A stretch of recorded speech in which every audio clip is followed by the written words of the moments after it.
All right, thanks, Lawrence. The city of Oakland's finances are really in a world of trouble, so much so that in a draft report, finance staffers talked about Oakland being on the verge of bankruptcy. That report has since been rewritten, and references to Chapter 9 bankruptcy have been removed. Yeah, but that sure doesn't change the fact that Oakland must close a projected $115 million deficit before next June.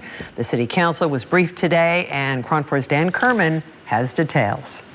The city of Oakland is on the brink of fiscal collapse unless the city council acts fast. Tuesday, the city's finance team told council members if they continue spending at the current rate, the city will end this fiscal year in June of 2025 with a deficit of nearly $115 million and risk insolvency.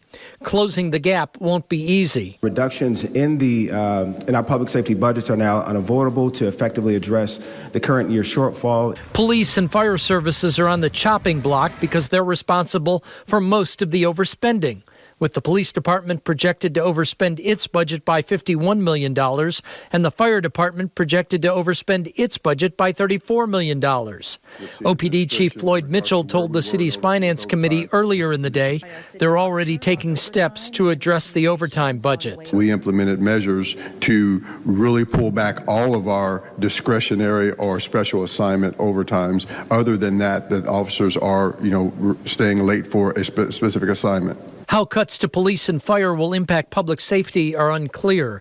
Boy, oh boy, oh boy, oh boy, oh boy. We got to go out to Oakland, California,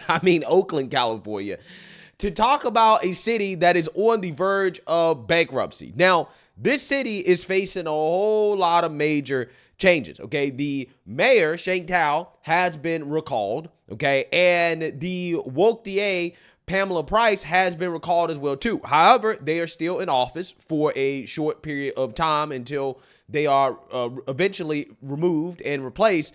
And until then, they are facing a budget crisis that is putting them on the verge of bankruptcy, okay? Now, they're trying not to actually say that, but they all know that, this city is on the verge of filing Chapter 9, saying, hey, we don't have enough money to get by, okay? They're $115 million. They have a $115 million deficit gap that they have to close.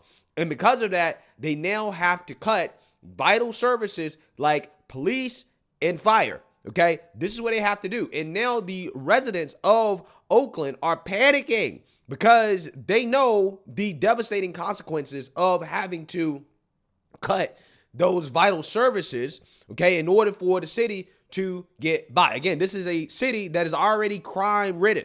This is a city that already is susceptible to wildfires. And when you cut these services, what do you think is going to happen, right? Things are just going to get worse, okay? And this has happened, this spiral has happened due to the progressive policies that have been implemented in this city over years. Like, for example, being soft on crime and defund the police.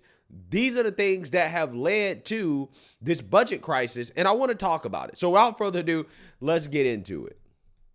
Begin tonight with a live shot of Oakland, where the city is looking to make some severe cuts to balance its budget. Finance Department sounded the alarm on Friday, saying balance the budget now or declare a fiscal emergency. Officials say any reductions will have to be done soon and could mean laying off police officers and browning out fire stations. Dahlin reports on the options on the table. Oakland is facing a deficit of $93 million for this fiscal year alone. Since public safety takes up a majority of the budget, experts say any kind of cut will likely involve police and fire. Much like an emergency, Oakland's finance department calling for urgent solutions to close the deficit. The city admits it's already spending money from its emergency reserves. To cut already shortened police department makes absolutely no sense. And to cut the fire department means absolutely no sense. Tahira Hodge worries about possible cuts to police and fire. She and her family evacuated from their home last month in the Keller fire. She credits the fire department for saving her neighborhood. I looked out and I saw all the smoke and there was some fire. in the trees, and I was like, oh my gosh. In a contingency budget plan released in June, the city talked about reducing the police force down to around 600 officers. Right now, the city has roughly 670 officers. Oakland had 613 officers back in 2013, so 600 would make it the smallest force in years.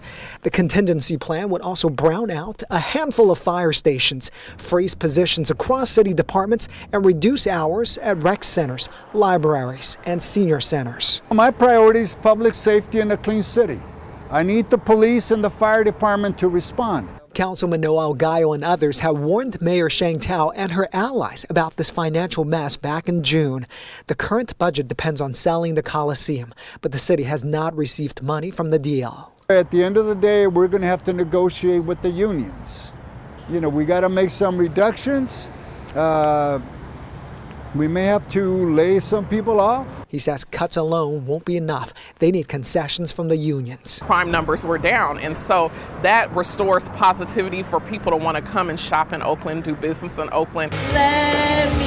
Business owners and residents worry any cuts will derail progress made on public safety. Having safety is number one, and you have to, because if not, businesses will close. We need the firemen, we need the cops, because it's too much crime in Oakland. Residents like Tahira admit any solutions will be painful. They need to figure out something else because the safety of everyone in Oakland is on the line. The mayor has been recalled and will be gone after December 5th. The city council will be meeting on Tuesday to talk about how to solve this budget crisis.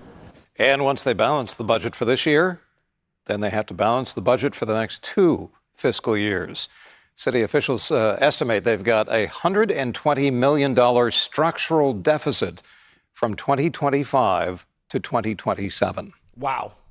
Wow. Yeah, so you see that, you heard that. Okay, now here's the issue. Oakland has this budget deficit, and they're attributing this budget deficit to spending too much money on police and the fire department. Now, I know a lot of you guys are probably wondering, well, they already are understaffed. How in the world does an understaffed police department take up so much of the budget, right? How does that drive a city into bankruptcy? Well, it's simple. When you are soft on crime, when you have these soft on crime policies, catch and release, you're not locking up criminals, okay? What happens is that you have more crime that happens as a result because criminals aren't being locked up, which means more demand for police. Now, police are understaffed because nobody wants to be a police officer. Nobody wants to sign up to be a police officer in the first place. So they're having a hard time hiring people. So the people that are working have to work more overtime, right? And again, I've already done stories about how essentially there is no response when people call police in Oakland, right? It literally takes hours for them to show up to the scene of a crime, right? So they're effectively already non-existent in regards to their response. And now, because the crime is out of control and because the police are overstaffed, they have to work more overtime. So they're saying, well, we have to cut the overtime of police, right? So basically, they're going to have to cut staff, and they're also going to have to stop police from working overtime. Now, what do you think that's going to do? What do you think that's going to lead to? It's going to lead to more crime and chaos, okay? And that crime and chaos leads to businesses packing up and leaving the city, which leads to what? Less tax revenue, okay? And less tax revenue means that you have less money to pay for police and other services, okay? Do people understand how this works, right? You guys are understanding kind of how this is a domino effect, right? When you are soft on crime and when you advocate to defund the police and you hate the police and you talk about how the police aren't necessary, what that leads to in the long run, right? What that leads to, it leads to this. It leads to this disaster. Furthermore, to make matters worse, the city officials were unwisely depending on the sale of the Coliseum, at least half of the sale of the Coliseum, to some woke group that wanted to buy it out, which again is like a one-time transaction, okay, which doesn't solve the problem in the long term, which again is the overspending and mismanagement. And that woke group is falling through when it comes to their payment for the Coliseum, at least the first payment, which suggests that the whole deal, which they were depending on to balance the budget in the first place, at least for this year, could fall through. Take a look. Tonight, a $10 million payment is past due, and the city of Oakland has yet to receive its money from the African American Sports and Entertainment Group for the sale of the Coliseum. New at 10, KTV's Crystal Bailey spoke with the man in charge of the entertainment organization about why the deal could now be on hold. The sale of the Oakland Coliseum is not so simple.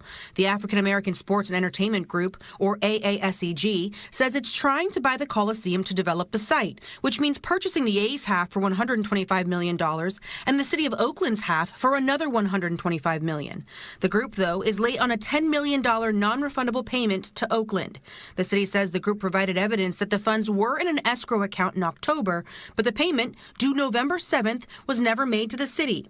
Ray Bobbitt with AASEG says that's because the group needs the Alameda County Board of Supervisors to vote in its favor on the other half of the deal. What we're looking for is the approval from the county to allow for us to step into the shoes of the A's. Bobbitt says if the group does not own both halves of the Coliseum, it would be nearly impossible to develop the site. Simultaneously, Alameda County is dealing with a lawsuit filed by nonprofit Communities for a Better Environment, which could jeopardize the sale of the A's half. The lawsuit says the county and the A's did not follow a state law governing how public land is sold. In a statement from Councilmember Janani Ramachandran, she expresses her concern around the sale, saying, "At a time when our budget is in an especially precarious position, this non-payment is a blow to public trust."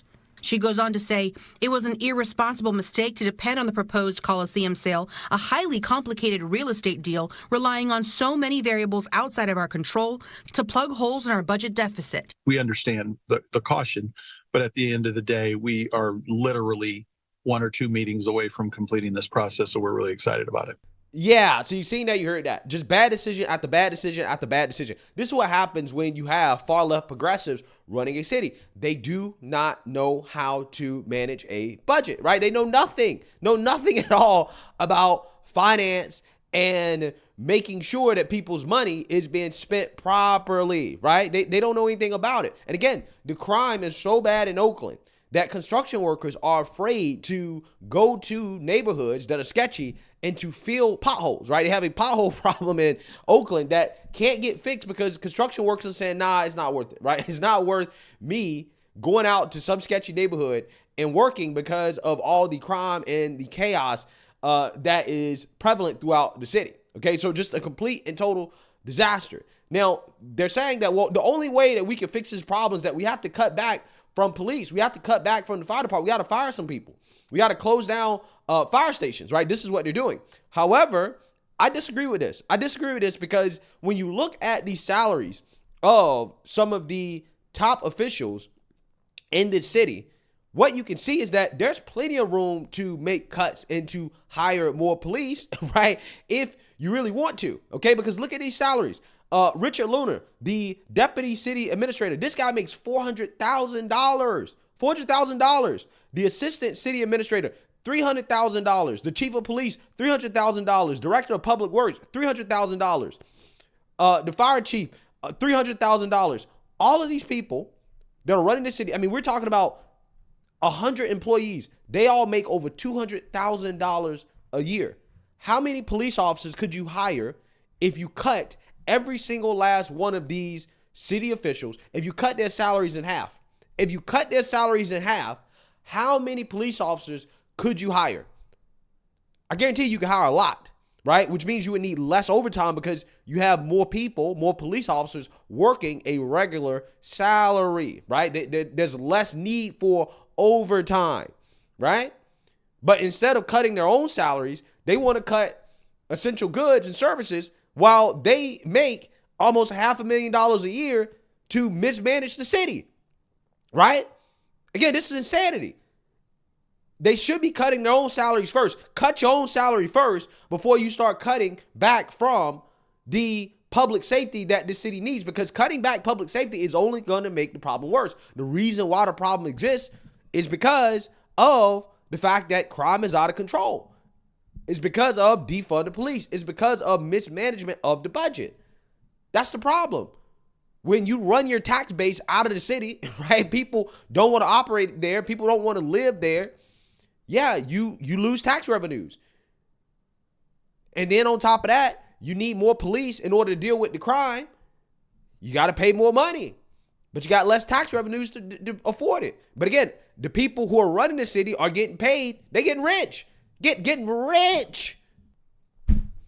This is progressive governance, guys. Progressive governance. Again, this is not something that is an anecdote. It's not. It's not. When we talk about Kamala Harris's campaign and the fact that they raised over $1 billion and they still ended up $20 million in debt, and when you look at the things that she paid for, that her campaign paid for, and the ultimate result of her campaign, which is a landslide loss to President Trump, it shows you that these people have no clue whatsoever how to manage money. They have no clue. You give a progressive millions, billions, trillions of dollars when you're talking about managing the whole country, right? The federal budget. What do they do every single time? Every single time. It is wasted on fraud, abuse, their own salaries, corruption. Again, we see this time and time and time again. Chicago is facing a budget crisis as well, too. And what does woke Mayor Brandon Johnson want to do? He wants to spend more money on illegal immigrants and the teachers' unions, right? And then he wants taxpayers to pay for it. He wants to raise property taxes to pay for it, even though he campaigned on not raising property taxes. So I'm just saying, man, there's more work to be done. And I am going to continue to highlight these progressive cities imploding before our eyes, because they are an example of what happens when you continue to vote these people into office. They have no clue what they're doing. And you see the same result every single time you put these people in charge of any large entity, to be quite honest with you, whether it be the government or some company, right? We talk about go woke, go broke, or get woke, go broke applying to these companies. I think that phrase applies more to cities more so anything, right? Your city, if it gets woke, it goes broke. That's exactly what happens. So let me know what you guys think. Make sure you like, comment, and subscribe. Most importantly, share a Black conservative perspective. Peace.